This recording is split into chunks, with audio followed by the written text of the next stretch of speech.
Now, what's that, you say? Well, I'll tell you what. I was warming up something. I was letting my mind be free with whatever came to it. Mixing it up with slurs and articulations if that's what happened to happen. Some intervals, different styles, different notes, a few things here and there. I wouldn't necessarily start with that personally, but notice that the range didn't get too extreme because I didn't feel ready to have an extreme range. So sometimes, if I want to work on an aspect of endurance, which is being able to play for a continued period of time, longer and longer. We all know that certain kinds of playing is more challenging that way. So let's say I don't feel like I have the physical strength or stamina to do, for example, this.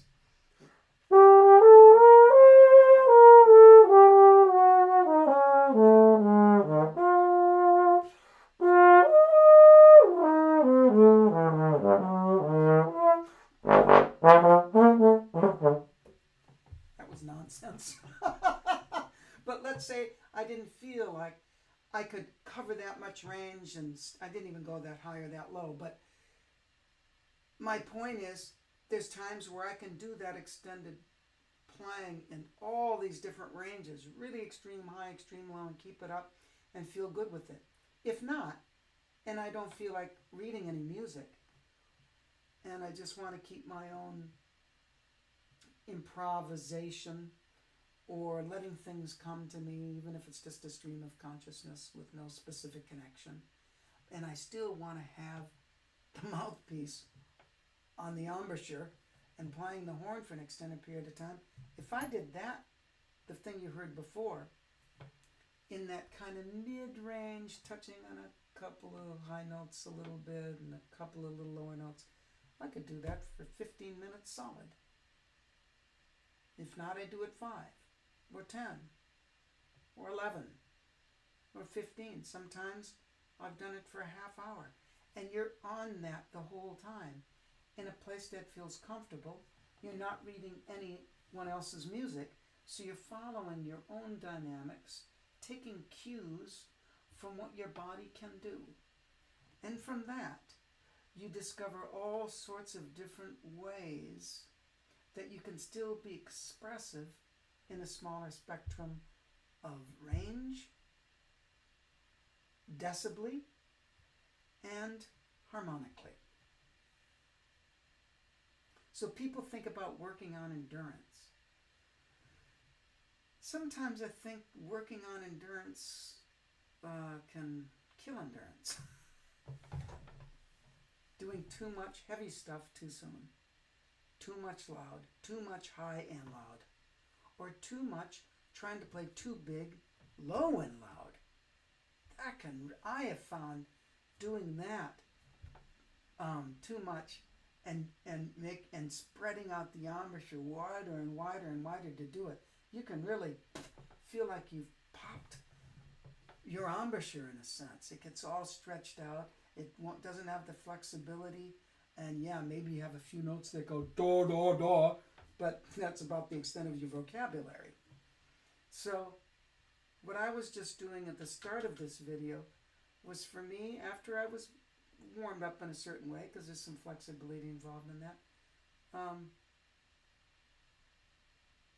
create some endurance. Now I might even do something like this, which is a little bit more chant-like for my endurance, but I also do it, I might express certain things that I feel of a devotional nature at the same time.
And something like that,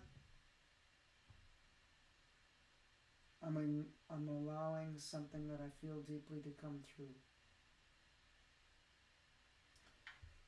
At the same time, I'm not taxing myself physically.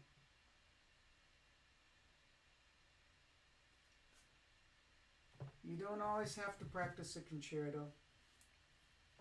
You don't always have to do Rochus, even though they're wonderful, or Arbans or Koprash, or Beach or Botsa, right?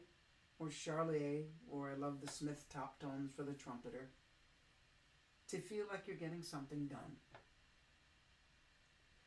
So one of the things I want to bring up in this particular series of 3 videos on session 3 is warming up is giving yourself an allowance to put yourself together.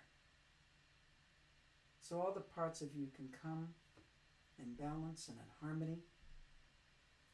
And at the same time, if you're not feeling even that strong after you've warmed up or later on in the day and you still want to practice, that you can do things that are meaningful and satisfying in all sorts of different styles and stick to a range and dynamic contrast that won't tax you, but will still offer benefit for the musical life and spirit of yourself, as well as being good to your body.